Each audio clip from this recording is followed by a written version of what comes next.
కోల్కతా వైద్యురాలి ఘటనపై ఈ రోజు సుప్రీంకోర్టులో విచారణ జరిగింది. పశ్చిమ బెంగాల్ ప్రభుత్వ తీరుపై ప్రధాన న్యాయమూర్తి డివై చంద్రచూడ్ తీవ్ర అసంతృప్తి వ్యక్తం చేశారు.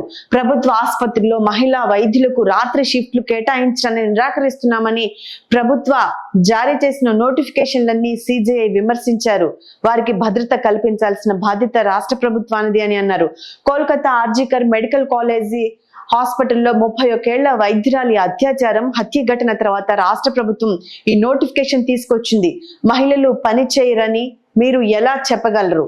రాత్రి వేళల్లో మహిళా వైద్యులకు రాయితీ అక్కర్లేదు, అదే షిఫ్టుల్లో పనిచేయటానికి మహిళలు సిద్ధంగా ఉన్నారు అని బెంగాల్ ప్రభుత్వం తరపున కేసు వాదిస్తున్న కపిల్ సిబల్ ను ఉద్దేశించి సుప్రీంకోర్టు ఈ వ్యాఖ్యలు చేసింది. మిస్టర్ సిబల్, మీరు దీన్ని చూడాలి. దీనికి సమాధానంగా మీరు తప్పనిసరిగా భద్రత ఇవ్వాలి. పశ్చిమ బెంగాల్ నోటిఫికేషన్ సరిచేయాలి. భద్రత కల్పించడం మీ డ్యూటీ.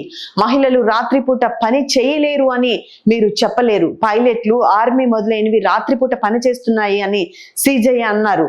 మహిళా వైద్యులు పరిస్థితి రాత్రిపూట పని చేయకపోవటం వారి కెరియర్ కి విఘాతం కలిగిస్తుందని కోర్టు పేర్కొంది. ఆర్జికర్ మెడికల్ కాలేజీ ఘటన తర్వాత దేశవ్యాప్తంగా నిరసనలు చెలరేగటంతో ముఖ్యమంత్రి ప్రధాన సలహాదారు అల్పన్ బందోపాధ్యాయ మహిళా వైద్యుల భద్రత భరోసా ఇవ్వడానికి కొత్త చొరవను ప్రకటించారు. అన్ని మెడికల్ కాలేజీలు, ఆసుపత్రుల వద్ద ఉమెన్ ఫ్రెండ్లీ భద్రతా సిబ్బందిని మోహరిస్తామని చెప్పారు.